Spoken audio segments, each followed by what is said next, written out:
Na na na hey ya na hey ya na hey ya na ya no. Bonjour à tous, j'espère que vous allez bien.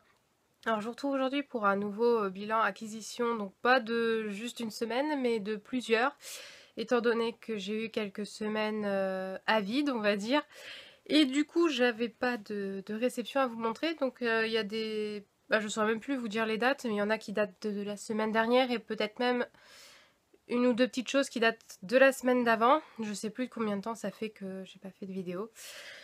Donc là j'ai 3, 6, 7, 8, 3, 5, 6, ouais, 7 livres à vous présenter à peu près. Donc on va commencer tout de suite. Alors d'abord avec le premier livre de la nouvelle collection de chez Ophelb. Donc c'est la collection Light Novel. Et il s'agit de Danmachi, le tome 1, la légende des Familias, de Fujino Omori. Donc apparemment ça parle de dieux, de déesses et de mortels du coup qui sont en lien avec les déesses. Alors j'ai pas encore eu le temps de me plonger à fond dans le résumé, mais ça a l'air vraiment pas mal. Alors par rapport aux autres romans de chez Ophelb qui étaient des assez gros livres qui combinaient deux tomes, cette fois c'est plutôt court. J'ai pas de... Non, j'ai pas de roman Ophelb sous la main pour vous comparer. Mais oui, du coup, c'est assez court. Après, pareil, il y a toujours des illustrations dedans. Hop, en voilà une. Ensuite, il y a une page en couleur au début. Hop, c'est un... si j'arrive à le déplier, bien sûr. Hop, voilà, donc c'est une page hop, qui se déplie à l'intérieur avec les couleurs. Alors là, il y a quelques... Je pense que ça doit être certaines des déesses. Alors comme je n'ai pas encore lu, j'espère pouvoir le lire assez vite parce que il a l'air vraiment pas mal. Mais vu que c'est pas très, il est moins long que les autres, je devrais pas mettre trop de temps à le lire. Ensuite, j'ai reçu 2 romans de la part des éditions Rebelles, donc en partenariat. Je les ai lus tous les deux, ils sont du coup déjà présents sur le blog. Alors d'abord, il y a Brève de réception de J. Arden et Philippe Reit. Donc c'est pas tout à fait un roman, c'est plutôt un recueil d'anecdotes, pardon, sur le monde de la, comment dire, de la réception en hôtellerie en fait. Donc des petites anecdotes assez drôles avec des clients un peu farfelus parfois. Et hop, Philippe Reit a agrémenté les anecdotes de petites illustrations très rigolotes aussi. Donc j'ai passé un très bon moment, c'est rafraîchissant, ça se lit vite et c'est parfait pour se détendre. Ensuite, il y a eu Zeus, la fascination de David de Brigitte Beaumont. Alors celui-ci c'est plutôt un livre, comment dire, je saurais même pas vous le décrire. Pour tout dire, je l'ai mis sur le blog, je l'ai mis en déception. Pour moi en tout cas, c'est une bonne lecture, mais je m'attendais vraiment à autre chose. En fait, on suit un prof d'histoire qui décide de faire des cours sur sa passion à ses élèves. Donc sa passion, c'est la mythologie grecque. Le souci, ce qui m'a vraiment posé problème, on va dire, c'est que tout le long du livre, en fait, c'est des cours. Et encore, si on ne connaît pas du tout la mythologie grecque, pardon, ça peut être très intéressant. Le souci, c'est dès qu'on connaît au moins les bases, ça fait très scolaire et ça manque d'action en fait. Donc je m'attendais à autre chose, à ce qui est une petite intrigue ou quelque chose, mais en fait la seule intrigue véritable, on va dire, elle arrive au dernier chapitre. C'est une révélation de fin de tome. Et voilà quoi, j'ai pas été tout à fait convaincue. C'est dommage parce que sinon la plume de l'auteur est vraiment pas mal. L'histoire aurait pu être très bien, mais je sais pas, il me manquait quelque chose pour que ce soit pas une déception du coup. Ensuite, j'ai reçu de la part des éditions Nathan cette fois le roman Dis-moi si tu souris de Eric Lindstrom. Alors je ne sais pas s'il est déjà sorti. Le 2 juin, bah, il est sorti alors. Pourtant, je l'ai reçu il y a peu de temps. Bon, peut-être la poste qui a mis un peu de temps à arriver. Donc, bah, j'ai pas encore eu le temps non plus de lire le résumé. Mais alors, apparemment, ça parle d'une jeune fille qui est aveugle, mais qui n'a pas envie qu'on la traite comme une personne différente, en fait. Et qui veut être normale. Et qui a été trahie déjà une fois par son meilleur ami et qui ne veut plus jamais que ça arrive. Et bah, la dernière phrase, c'est: il n'y a aucune seconde chance, la trahison est impardonnable. Donc bah voilà, je pense que ça se lit assez vite aussi. J'espère pouvoir le lire rapidement. J'aime bien le petit détail, c'est le fait que le titre, là en fait, je pense que c'est le titre, est écrit en braille. Donc je suppose que c'est le titre. Je ne connais rien en braille, mais si c'est bien le cas, je trouve ça vraiment très chouette parce que du coup c'est raccord avec l'histoire. Ensuite, on arrive à ce que j'ai eu aujourd'hui, donc 2 petits achats et un autre partenariat qui est arrivé aujourd'hui.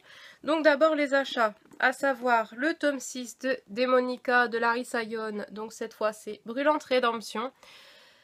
Que dire En fait, je croyais que la série s'arrêtait au tome 5, moi. Parce que je m'étais... La série, ça... Il n'y a pas eu de nouvelles après le tome 5. Il y a la série Les Cavaliers de l'Apocalypse qui sont sortis. Pour moi, la série Démonica était terminée.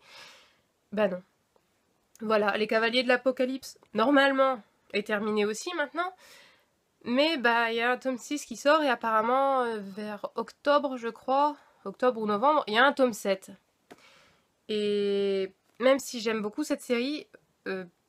disons que je suis légèrement énervée. J'en ai marre des séries qui sont à rallonge. 5 tomes, c'était amplement suffisant en fait. Pourquoi en rajouter encore et encore? Je ne sais pas. Mais je vais finir par arrêter les séries Milady quand elles sont interminables. C'est comme, comment dire, laquelle? Bah, Anita Blake par exemple, qui est déjà à 22 tomes dans ma bibliothèque, hein, il m'en manque, vu que je les prends en poche, ils sont pas tous sortis. On en est à 22, il n'y a pas de fin de prévu. Pareil pour la confrérie de la Dague Noire, on en est à 12 ou 13, il n'y a pas de fin de prévu. Oui, mais bon, au bout d'un moment, ça tourne en rond, on en a... À force de rajouter encore et encore des nouveaux couples, bah, ça perd de son intérêt. Pour ça, se limiter à 5-6 tomes, c'est amplement... Pour moi, c'est suffisant. Mais bon, j'ai pris le 6, je vais voir si c'est...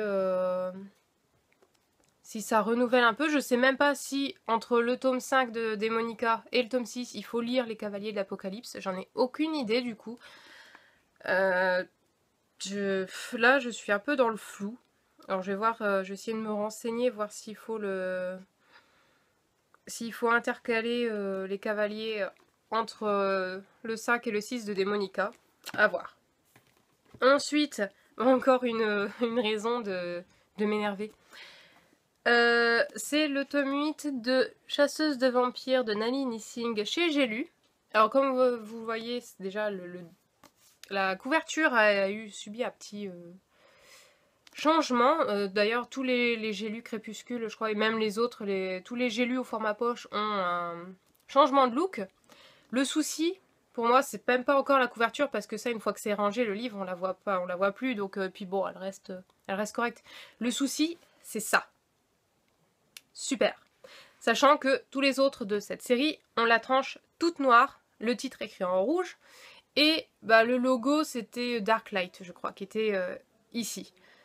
Ouais, alors là, le dos en bleu avec une belle bande blanche en plein milieu, c'est clair que ça va jurer dans la bibliothèque. Et je ne comprends pas du tout ce choix éditorial, ou enfin, franchement c'est moche. Même là, je viens de voir, j'avais pas retourné. Alors, devant, on a une couverture noire. Après, on passe à un dos bleu. Et le dos, la quatrième de couverture est bleu également. Ok, faut m'expliquer là. C'est quoi le principe? Là, c'est moche. Ça va dépareiller toute la série. Et franchement, ça donne pas envie du tout. Là, perso, quand j'ai vu ça, je me suis dit, mais c'est quoi ça? J'avais même pas envie de le prendre. Mais bon, comme c'est le tome 8 de la série, que j'aime bien la série, bah, je me suis dit, bon, je le prends quand même. Mais là, ça va pas le faire. Mais bon. Et pour terminer, donc le dernier partenariat que j'ai reçu ce matin, donc c'est comment dire? Je trouve plus mes mots. Donc c'est en lien avec le site Livre Addict. Donc c'est le tome 3 de La Voix des Oracles de Estelle Faye chez Scrinéo. Une série que j'ai découvert grâce au partenariat Livre Addict en fait. Et j'aime beaucoup l'idée en fait. J'aurais un peu de mal à vous résumer parce que ça fait un moment que j'ai lu le tome 1 et le tome 2. Donc apparemment on suit toujours l'héroïne Tia qui a... Ouais, elle a... Je crois que c'est dans le tome 2 ou à la fin du 1, elle a modifié l'histoire. Donc l'histoire avec un grand H. Ouais, elle a modifié le temps et du coup ça a modifié toute l'histoire. Et du coup là on va être face à une nouvelle version de son époque je pense. Ouais, apparemment. Ouais, on va retrouver, ça va être une modification totale de la vie de Tia.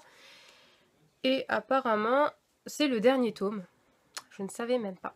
Je suis en train de lire la toute dernière ligne juste ici. Hop. Donc oui, un dernier tome en forme d'Uchronie terrifiante. À vouloir changer le passé, c'est le futur qu'on met en péril. Donc apparemment, c'est le dernier tome. Je ne sais pas si... Ouais, là aussi, le dernier tome. Donc bon, voilà, je découvre en même temps que vous que c'est une trilogie et que c'est le dernier volume. Ça tombe très bien vu que j'ai un challenge en ce moment qui est de finir des séries. Et voilà, ça m'en fait une de plus. C'est nickel. Du coup, celle-ci sera vite aussi sur le blog, étant donné que via Livre Addict, on a vraiment un mois pile pour lire le livre. Et de toute façon, ces romans-là se lisent assez vite. Donc, dès que j'aurai fini ma lecture en cours, je l'attaquerai de suite. Hop, on va ranger ça. Et voilà, c'est tout pour cette... pas cette semaine, pour ce bilan du coup. Je ne sais pas quand est-ce que je tournerai une prochaine vidéo. C'est vrai que j'attends pas grand chose comme réception. J'ai pas beaucoup d'achats à faire là. En plus, ouais, j'ai fait une liste pour juillet. Je dois avoir quoi, 4 livres. Et qui sortent tous début juillet. Le plus tard, je crois que c'est le 8 ou le 9. Et c'est même pas ils sont pas tous prioritaires. De mémoire, sur ma liste, j'en ai que 2 de prioritaires. Donc bon, le bilan, une vidéo acquisition risque d'être... compliqué à faire si je n'ai que 2 livres à montrer. Donc je ne sais pas, la prochaine vidéo sera quand j'aurai de quoi vous montrer. En tout cas, je vous souhaite de bonnes lectures et une bonne semaine.